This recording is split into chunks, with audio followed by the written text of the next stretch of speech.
Ada seorang laki-laki, kata Nabi, kalau nanti dia datang kemari minta doa sama dia karena doanya makbul.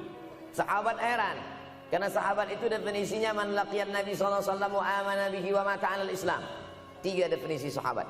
Orang yang berjumpa dengan Nabi, beriman dengan Nabi, dan matinya dalam keadaan Islam. Maka itu disebut dengan sahabat menurut ilmu hadis. Makanya ketika saya menjelaskan itu ke mahasiswa, Aisyah yang merupakan sahabat Nabi, komplain mahasiswa. Mohon maaf Ustaz keliru. Aisyah itu bukan sahabat tapi istrinya.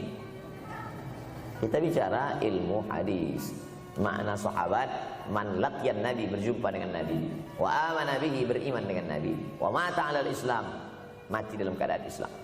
Abu Lahab ketemu dengan Nabi tapi tidak beriman dengan Nabi dan mati dalam keadaan kafir, maka tidak masuk golongan sahabat. Tapi ini ada seorang laki-laki hidup sezaman dengan Nabi dan Nabi mengenal dia, dan Nabi berpesan nanti kalau dia datang ke kota Madinah minta doa dari mulutnya karena doanya dikabulkan Allah Subhanahu wa taala. Sahabat heran, kami yang hidup bersama engkau, kami yang berperang bersama engkau, kami yang sholat di Masjid Nabawi bersama engkau, kenapa doa dia lebih makbul daripada kami? Malah kami meminta doa dari mulut dia. Tapi tidak boleh membantah dan melawan Nabi. Pokoknya nanti kalau dia datang kemari minta doa kepada dia. Setelah Nabi Muhammad SAW meninggal dunia, laki-laki itu pun sampai ke kota Madinah, berjumpa dengan sahabat. Sesuai dengan yang dijanjikan Nabi, mereka pun meminta doa kepada dia. Namanya Uwais Al-Qarni. Makanya Uwais Al-Qarni tidak ada masuk dalam buku biografi sahabat. Kalau mau mencari biografi sahabat Nabi, buka kitab namanya Al-Isabah fi Tamyizis Sahabah, atau baca juga Usudul Ghabah fi Ma'rifatis Sahabah, atau baca juga Al-Isti'ab fi Ma'rifatil Ashab. Itu memang buku biografi isinya sahabat Nabi semua. Sahabat Nabi klasifikasi. Yang pertama, Al-Asyra Al-Mubasysyaruna bil Jannah, 10 sahabat yang dijamin masuk surga. Level kedua, sahabat Nabi yang ikut perang Badar. Berikutnya, sahabat Nabi yang masuk Islam sebelum hijrah. Berikutnya, barulah ujung sahabat Nabi masuk Islamnya setelah hijrah, setelah Islam kuat, barulah dia masuk Islam. Tapi nama Uwais Al-Qarni tidak ada di dalam, karena dia tidak cukup syarat untuk menjadi sahabat, karena dia tidak pernah berjumpa langsung dengan Nabi Muhammad sallallahu alaihi wasallam. Tapi kenapa doanya makbul? Ternyata dia tidak berjumpa dengan Nabi bukan karena dengki, bukan karena musuh, bukan karena tidak beriman. Dia tidak jumpa dengan Nabi, salah satu sebabnya adalah karena dia menjaga ibunya di Yaman. Makkah di tengah, Yaman di bawah, Syam di atas, negeri Syam. Tak ada hubungan dengan negeri paman Syam. Syam di atas, Yaman di bawah, Makkah di tengah. Liila fi Quraisy, perjalanan orang Quraisy. Ila fihim rihlatash shita'i was-shaif, perjalanan syita musim dingin, shaif musim panas. Musim dingin mereka ke Yaman, musim panas mereka pergi ke negeri Syam. Kenapa dingin ke Yaman? Karena Yaman ini kalau musim dingin tidak terlampau dingin, salju tidak turun. Kalau pergi ke negeri Syam, salju turun. Palestina, Yordania, Suriah, Lebanon. Suriah, Lebanon ada salju. Maka musim panas Nabi pergi ke negeri Syam, karena kalau musim panas di Yaman panas sekali. Sedangkan ke negeri Syam panasnya tidak seberapa.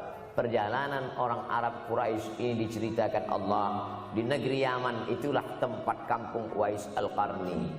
Tidak sempat dia berjumpa dengan Nabi, tapi doanya lebih makbul daripada orang-orang yang berada bersama Nabi karena keutamaan berbakti kepada ibu. Kalau sama ayah boleh ngelawan Pak Ustaz? Enggak juga. Jangan ini nanti dijadikan dalil. Kamu kenapa lawan bapakmu? Ada seorang laki-laki. Ini kadang jamaah pandai motong-motong ceramah saya, hanya untuk mencari pembenaran. Sedangkan kita ngaji ini mau mencari kebenaran. 1000 dalil bagi orang untuk mencari kebenaran, tapi ada 1001 hujjah untuk orang yang suka mencari pembenaran. Nah, jadi kalau saya bicara tentang ibu, sesungguhnya ayah sudah masuk, karena tanpa ayah kita juga bukan apa-apa dan bukan siapa-siapa, walaupun jatah ayah 1/3. Sedangkan ibu lebih daripada itu. Man ahaqqun nas bi husni suhbati. Siapa orang yang paling layak mendapatkan baktiku ya Rasulullah? Ummuka. Summa man, siapa lagi? Ummuka. Summa man, siapa lagi? Ummuka. Summa man, abuka. Itu yang menyusun itu Nabi SAW, bukan saya. Itu makanya ibumu, ibumu, ibumu, bapakmu. Kenapa Nabi 3 kali? Kenapa Nabi menyebut laki-laki 1 kali, perempuan 3 kali? Karena ibumu mengandung, ibumu melahirkan, ibumu menyusukan. Siapa yang mau dapat 3 kali? Coba yang 3 ini. Mengandung, melahirkan, menyusukan. 3 ini belum bisa dilakukan oleh laki-laki dimanapun. Adapun merubah wajah sudah bisa. Makanya ada lady boy, wajah lady, betis boy. Tapi untuk mengandung tidak bisa. Ana Rahman, aku ini Rahman, kata Allah. Syaqaqtur rahim wa ja'altu lahu isman min ismi. Aku ciptakan satu makhluk di dalam perut perempuan, maaf, namanya rahim, dari namaku. Ini yang belum bisa dibuat dokter dimanapun di dunia ini, menciptakan rahim, belum bisa. Andai terpecah rekor ini, maka kebanggaan luar biasa bagi LGBT. Tidak bisa, sampai hari kiamat tidak akan bisa, janji Allah. Karena Allah mengatakan dalam hadis qudsi, Ana Rahman ja'altu lahu isman min ismi. Maka ada satu makhluk dalam perut perempuan yang diciptakan, diambil dari Asmaul Husna. Sehebat-hebatnya laki-laki, dari ujung rambut sampai ujung kaki tidak ada di tubuhnya ini yang diambil dari Asmaul Husna, tak ada. Bahwa namanya dari Asmaul Husna ada, Abdus Somad. Tapi ada makhluk di badannya diambil dari Asmaul Husna, itu hanya ada pada perempuan. Oleh sebab itu perempuan luar biasa. Makanya kampus Universitas Ahmad Dahlan memuliakan perempuan. Mana perempuan? Di atas letaknya.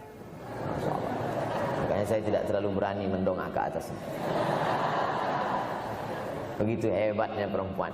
Perempuan adalah ibumu, perempuan adalah istrimu, perempuan adalah anakmu, perempuan adalah adikmu. Maka saat engkau memuliakan perempuan, engkau sedang memuliakan 4 aspek dari kehidupan. Ketika Nabi Muhammad SAW diutus Allah ke atas muka bumi ini, salah satunya adalah mengajarkan manusia bagaimana menempatkan pada posisinya. Posisi dia adalah tempat kita menumpang. Ketika ada seorang laki-laki yang sudah sukses diwawancarai, siapa orang yang paling berjasa dalam hidup Anda?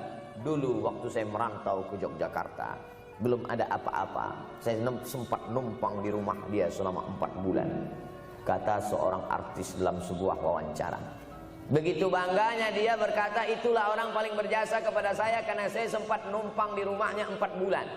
Tapi ada yang dia lupa, bukan rumahnya yang kau tumpang, bukan ruang tamunya yang kau diami. Sempat numpang di perutnya 9 bulan 10 hari. Tak pernah kau sebut. Angkat tangan yang tidak menumpang di rahim. Langsung dari planet Mars langsung kemari. Enggak ada. Mr. Bean yang kita semua sehebat apapun pernah menumpang di perutnya. Oleh sebab itu makanya dosa yang paling mengerikan adalah kalau ada orang jual sabu-sabu, peminum khamar, di dunianya bahagia, happy, senang. Itu Ustaz, pengedar narkoba, hidupnya aman, adem, ayam, tentram. Di akhirat azabnya baru diberikan Allah Subhanahu wa taala. Ada orang yang pelakor senior, tapi hidupnya di dunia senang-senang saja. Di akhirat nanti azabnya ditunda. Namanya istidraj. Istidraj diambil dari kata daraja, tertunda. Azab yang tertunda. Sudah jadi judul sinetron. Azab yang tertunda. Tapi ada satu perbuatan dosa yang pasti di dunia dirasakan. Apa itu?